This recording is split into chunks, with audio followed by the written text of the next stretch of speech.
नमस्कार। आप लोग को यूट्यूब के मित्र भारती चैनल पे हार्दिक स्वागत है। और आज हम बात करेंगे इतिहास का एक टॉपिक, इसका नाम है प्राचीन भारत में विदेशी आक्रमण। तो हम देखते हैं प्राचीन भारत में विदेशी आक्रमण। तो प्राचीन भारत में विदेशी आक्रमण जो है वो दो जगहों से हुआ है। प्राचीन भारत में विदेशी आक्रमण जो हुआ है वो दो देशों से हुआ है। पहला आक्रमण जो है ईरानी आक्रमण या पारसी आक्रमण है। ईरानी आक्रमण या पारसी आक्रमण है। और जबकि दूसरा आक्रमण यूनानी आक्रमण या मकदूनियाई आक्रमण है। यूनानी आक्रमण या मकदूनियाई आक्रमण है। तो प्राचीन भारत में विदेशी आक्रमण की बात करें तो एक है ईरानी आक्रमण यानी कि पारसी आक्रमण, और दूसरा है यूनानी आक्रमण या मकदूनियाई आक्रमण। तो सबसे पहले हम लोग बात करते हैं ईरानी आक्रमण या पारसी आक्रमण के बारे में। तो जिस समय भारत के 16 महाजनपदों में मगध का जो राजा है, मगध का राजा अपने साम्राज्य का विस्तार कर रहे थे, मगध के राजा अपने साम्राज्य का विस्तार कर रहे थे, उसी समय ईरान में जो है हखमनी शासक भी, ईरान में कौन शासक है? हखमानी शासक भी जो है अपना साम्राज्य का विस्तार करने में लगे हुए थे। और अगर बात करें भारत पर प्रथम विदेशी आक्रमण का, तो भारत में प्रथम विदेशी आक्रमण जो है ईरान के हखमानी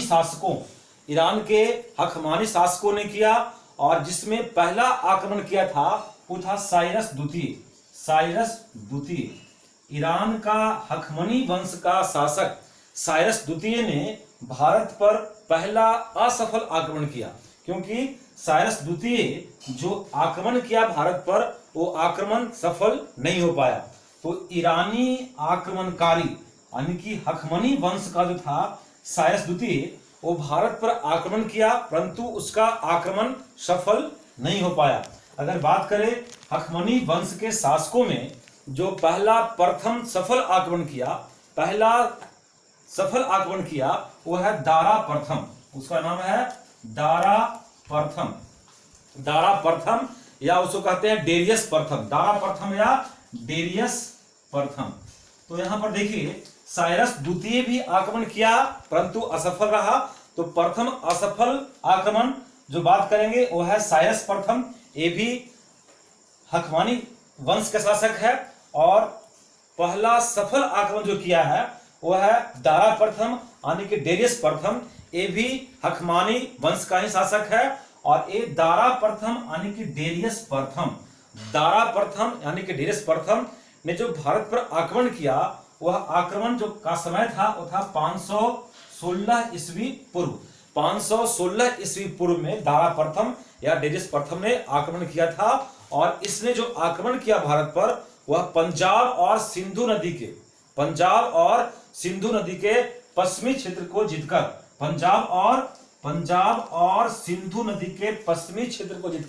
फारस में मिला लिया।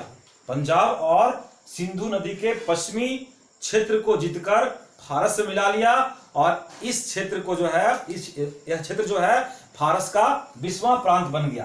पंजाब और सिंधु का पश्चिमी क्षेत्र जिसको जीतकर डेरियस प्रथम यानी कि दारा प्रथम ने जीतकर जब फारस से मिला लिया, तो यह जो है फारस का 20वां प्रांत बन गया। यहाँ पर ध्यान देना है कि ईरानी अभिलेखों में जो है सिंधु को हिंद बोलते हैं। थोड़ा सा यहाँ पर हम लोग दारा प्रथम यानी कि डेरियस प्रथम के बारे में और बात करें यानी कि ईरान के हखमनी वंश के शासकों के बारे में बात करें तो पर देखिएगा कि ईरानी आक्रमणों के परिणाम स्वरूप जो है यहाँ पर देखिएगा कि जब ईरानी आक्रमणकारी जब भारत पर आक्रमण किए तो उसके परिणाम स्वरूप यहाँ पर क्या हुआ कि भारतीय राजाओं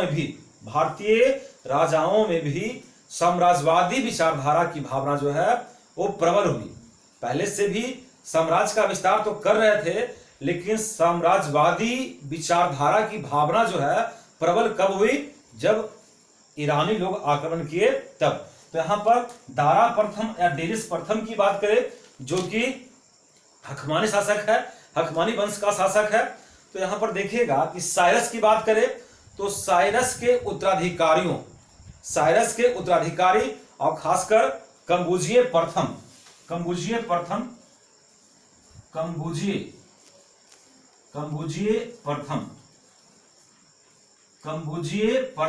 किसका उत्तराधिकारी? साइरस का उत्तराधिकारी कंबुजिये प्रथम जो है वो मिस्र अभियान में लगा हुआ था।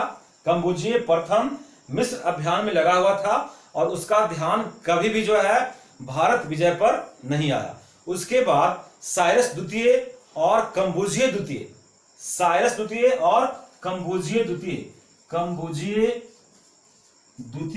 और साइरस द्वितीय भी जो है भारत विजय प्राप्त नहीं कर पाया, हालांकि भारत पर आक्रमण किया था। उसके बाद डेरियस प्रथम या दारा प्रथम की बात करें तो इसने 516 ईस्वी पूर्व में भारत पर विजय प्राप्त किया और इसने कंबोज को जीता, पश्चिमी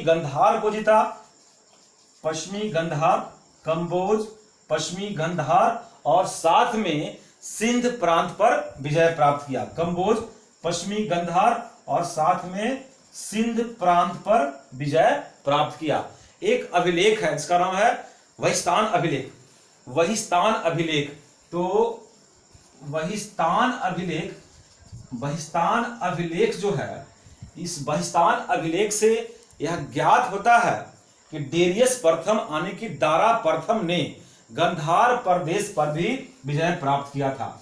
तो डेरियस प्रथम यानी कि दारा प्रथम ने गंधार प्रदेश पर भी विजय प्राप्त किया, इस बात की जानकारी वहिस्तान अभिलेख से मिलती है। उसके बाद देखेंगे यहाँ पर कि ईरानियों के आक्रमण से जो है भारत पर क्या प्रभाव पड़ा। तो यहाँ ईरानी आक्रमणकारियों से भारत पर जो प्रभाव पड़ा उसमें पहला बात स्पष्ट है कि ईरान के जो लिपिकार हैं, ईरान के लिपिकार भारत में लेखन का एक विशेष रूप लेकर आए, लेखन कला का एक विशेष रूप लेकर आए जो आगे चलकर खरोष्टी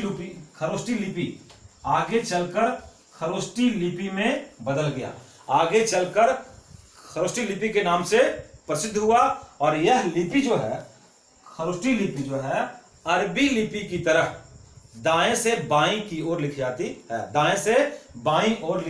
जाती है, तो पहला देखें कि ईरानी आक्रमण से पहला परिणाम क्या निकला कि एक खरोष्टी लिपि का विकास हुआ। उसके बाद पश्चिमोत्तर सीमा प्रांत में ईरानी सिक्के प्राप्त हुए, पश्चिमोत्तर सीमा प्रांत से ईरानी सिक्के प्राप्त हुए हैं, जिससे यह संकेत मिलता है कि ईरान के साथ जो है भारत का व्यापार होता था। उसके बाद जो बात करें अशोक के काल का जो स्मारक है, अशोककालीन स्मारक, उसमें विशेषकर जो है घंटा के आकार का एक गुंबद है।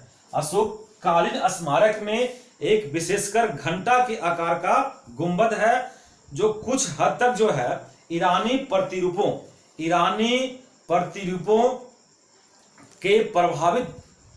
प्रतिरूपों का प्रभाव उस पर जो है स्पष्ट दृष्टिगोचर होता है, उस घंटा पर जो घंटे के आकार का गुंबद है। उसके बाद करें कि अशोक के राज्यादेशों की प्रस्तावना और उसमें प्रयुक्त शब्द, यानी कि अशोक के राज्यादेशों का मतलब जो राज्य के लिए जो आदेश जो अशोक खुदवाया था अभिलेख के मार्फत से, उस अभिलेख पर जो है प्रयुक्त शब्द है, वे शब्द भी काफी हद तक ईरानी लिपि खरोष्टी से मिलते जुलते हैं। उसके बाद एक और घटना है, एक और परिणाम है कि ईरानियों की सहायता से ही, इन ईरानियों की सहायता से ही यूनानियों को जो है यह ज्ञात हुआ कि भारत में अपार संपत्ति है।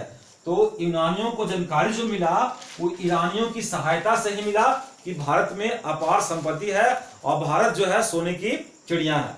तो इसके बाद देखेंगे अब यूनानी आक्रमण या मकदूनियाई आक्रमण।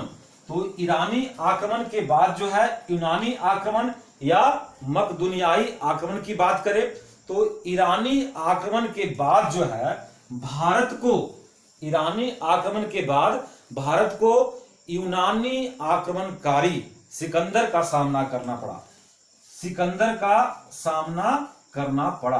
तो यहां पर विशेषकर सिकंदर के बारे में देखना है। तो सिकंदर जो है मेसिडोनिया का क्षत्रप, मेसिडोनिया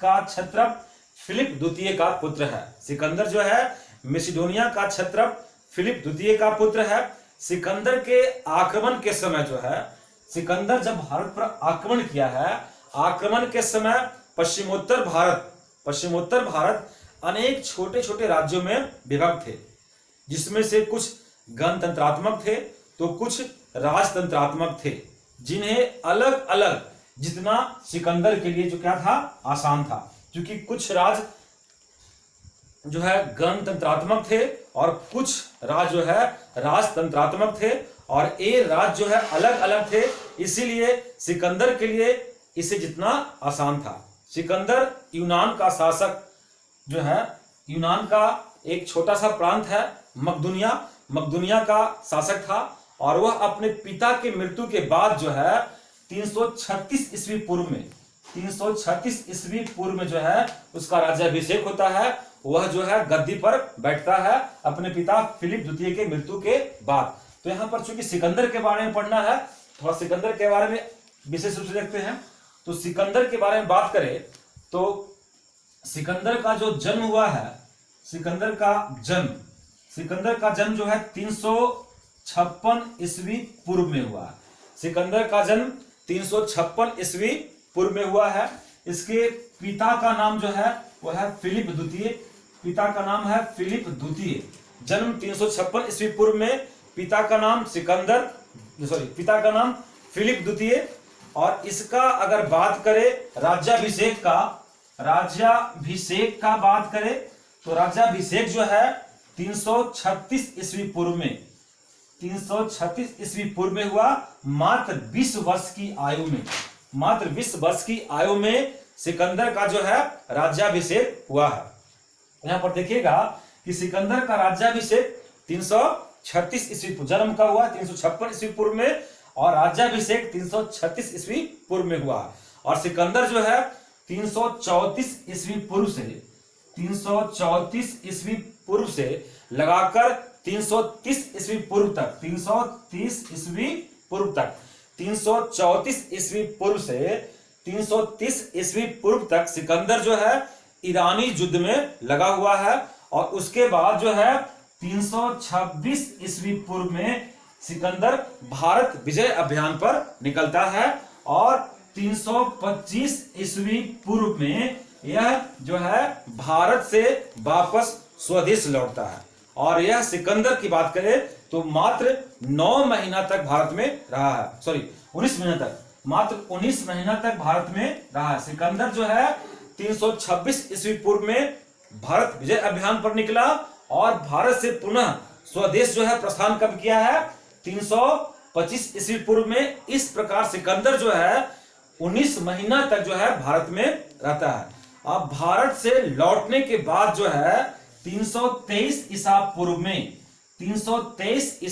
में सिकंदर की मृत्यु जो है बेबीलोन में हो जाती है। सिकंदर की मृत्यु बेबीलोन में होती है और मात्र 32 वर्ष की उम्र में सिकंदर जो है मर जाता है।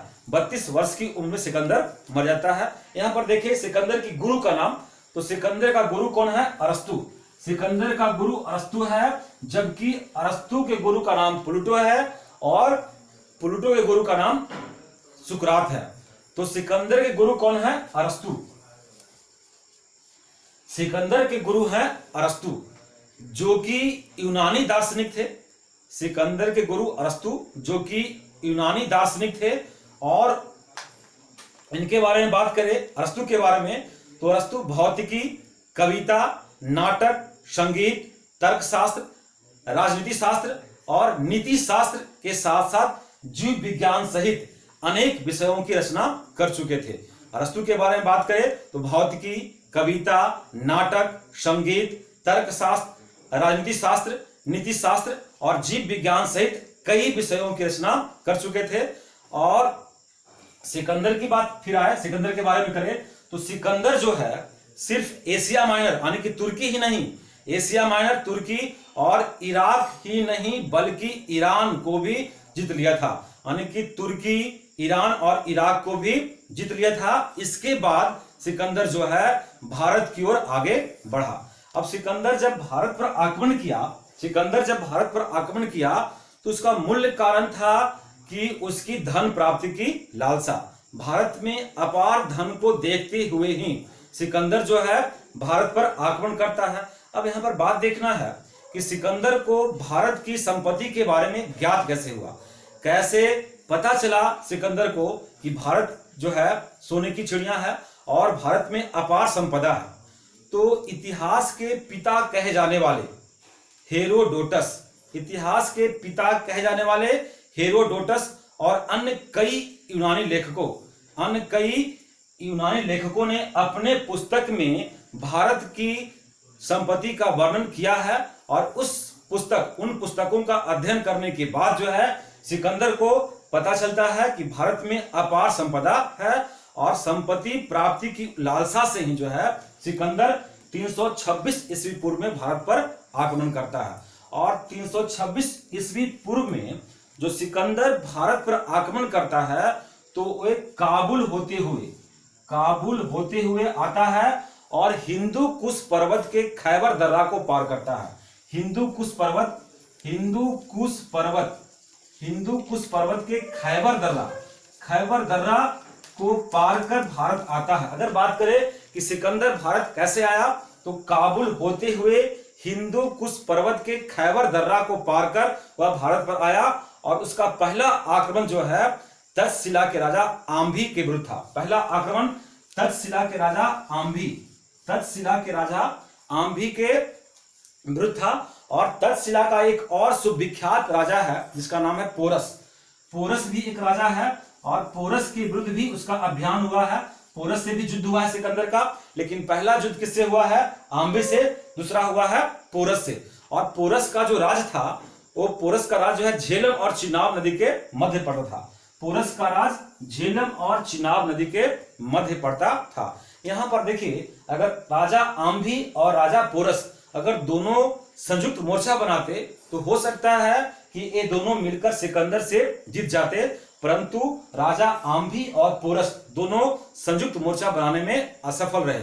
तो असफलता के कारण क्या है कि राजा आंभी जो है वे सिकंदर के सामने समर्पण कर देते हैं। राजा आंभी सिकंदर के सामने समर्पण कर देते हैं, परंतु पोरस ने सिकंदर के साथ जो है झेलम नदी के किनारे सुप्रसिद्ध विश्वविख्यात युद्ध किया, जिसे हाइडे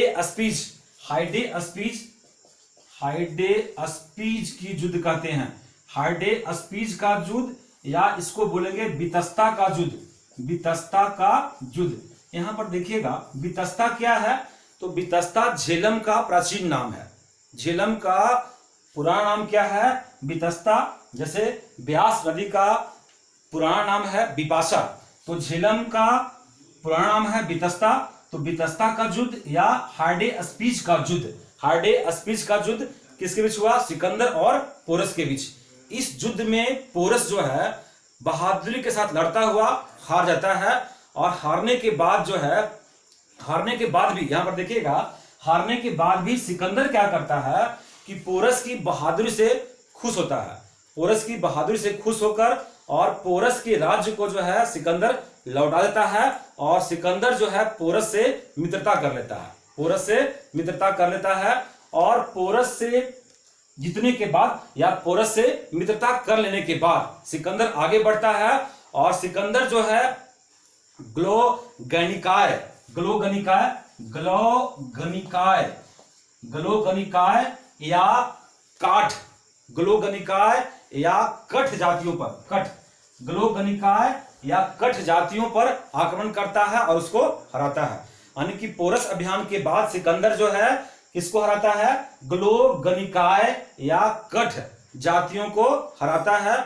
और इस विजय अभियान के दौरान जो है सिकंदर की सेना सिकंदर के साथ आगे बढ़ती है और ब्यास नदी के पश्चिमी किनारे पर पहुंचकर, ब्यास नदी के पश्चिमी किनारे पर पहुंचकर वहां पर जो है उसके सैनिक आगे बढ़ने से इंकार कर देते हैं। अब सैनिक जो है आगे बढ़ने से इंकार करते हैं, इसके पीछे कई कारण बताया गया है। सिकंदर का सेना जो है ब्यास नदी को पार करने से इंकार करता है, इसके पीछे कई कारण है। जैसे पहला कारण है कि सेना में ऐसा कहा जाता है कि यूनानी सैनिक जो है लड़ते लड़ते थक चुके थे और उनमें बीमारी हैजा महामारी जो है फैल चुकी थी। कुछ इतिहासकारों का मत है कि सिकंदर की सेना जो है सिंधु नदी के किनारे भारतीय शौर्य का आभास उनको मिल चुका था और यूनानी सैनिकों को यह आभास था, यह ज्ञात हो गया था कि गंगा नदी के तट पर जो है एक शक्तिशाली साम्राज्य, गंगा नदी के तट पर एक शक्तिशाली साम्राज्य मगध साम्राज्य है जिस पर नंद वंश का शासन है। और उस समय नंद वंश का जो राजा था उसका नाम था घनानंद।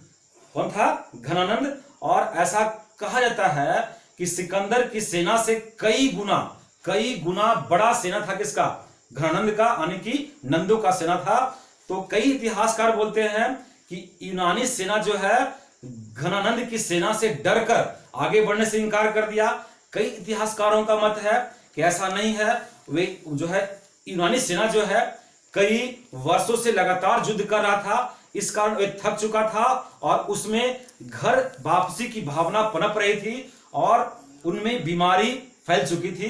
तो कई लोगों का कहना कुछ और है। सिकंदर यहां पर देखते हैं, सिकंदर जो है दुख भरे शब्दों में एक बात बोला है।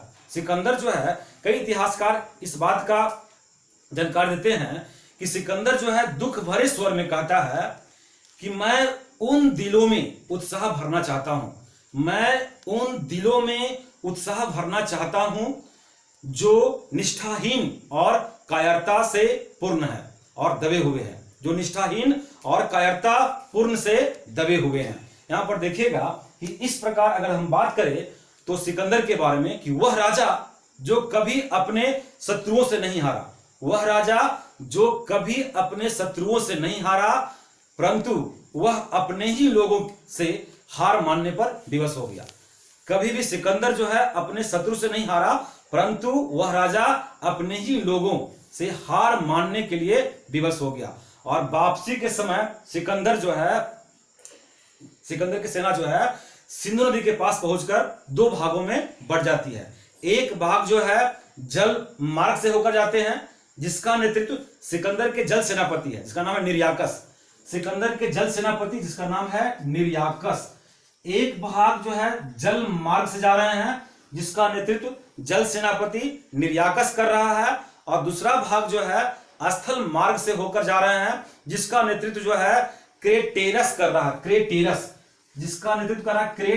कर रहा है। यहां पर ध्यान दीजिएगा कि सिकंदर जब वापस लौटता है तो 323 ईस्वी पूर्व में बेबीलोन में सिकंदर की मृत्यु होती है। और सिकंदर के मरने के बाद जो है सिकंदर का कोई वारिस नहीं है, तो सिकंदर का सेनापति निर्याकस और सेलुकस निकेटर जो है उसके साम्राज्य को आपस में बांट लेते हैं, और खासकर ज्यादातर साम्राज्य पर जो है सेलुकस का जो है अधिकार होता है। और सिकंदर जो है वापस लौटने से पहले जो है भारत में 2 नगर का स्थापना किया है। सिकंदर वापस लौटने से पहले 2 नगर का स्थापना किया है। एक नगर का स्थापना झेलम नदी के तट पर किया है, जिसका नाम है बुकेफाला। ये बुकेफाला जो नगर बसाया है सिकंदर, बुकेफाला ये झेलम नदी के तट पर बसाया है, और यह नगर जो है अपने घोड़ा के याद में बसाया है। जबकि दूसरा नगर जो बसाया है उसका नाम है निकाया। निकाया, यह जो है पोरस के विजय स्मृति के याद में बसाया है। तो बुकेफाला और निकाया 2 नगर बसाया है। सिकंदर ने एक और नगर बसाया था, उसका नाम है सिकंदरिया। सिकंदरिया शहर बसाया है। तो सिकंदरिया शहर भी जो है सिकंदर ने ही बसाया था। यहां पर देखिएगा एक और विचित्र कहानी सिकंदर के बारे में, कि सिकंदर का जन्म कहां हुआ है? मकदुनिया में। मकदुनिया कहां पड़ता है? यूरोप महाद्वीप में। सिकंदर का जन्म हुआ है मकदुनिया में। मकदुनिया पड़ता है यूरोप में। मृत्यु कहां हुआ? मृत्यु हुआ बेबीलोन में। बेबीलोन में मृत्यु हुआ। ये कहां पड़ता है बेबीलोन? बेबीलोन पड़ता है एशिया महाद्वीप में। और सिकंदर का अंतिम संस्कार की बात करें तो सिकंदर का अंतिम संस्कार जो है सिकंदरिया शहर में हुआ है। अंतिम संस्कार सिकंदरिया शहर में हुआ है और यह पड़ता है अफ्रीका में। देखिएगा, जन्म यूरोप में, मृत्यु एशिया में और अंतिम संस्कार हो रहा है इसका अफ्रीका में। तो ये सिकंदर के बारे में। और देखें तो प्राचीन भारत के विदेशी आक्रमण यानी कि ईरानी या पारसी आक्रमण और फिर यूनानी या मकदुनियाई आक्रमण के बारे में देखें। और इसके बाद हम लोग फिर बात करेंगे, नंद वंश वहां तक देख चुके थे। इसके बाद हम लोग मौर्य वंश के बारे में बात करेंगे और मौर्य वंश का वीडियो हम पहले से ही अपलोड कर चुके हैं। तब तक के लिए थैंक यू, धन्यवाद।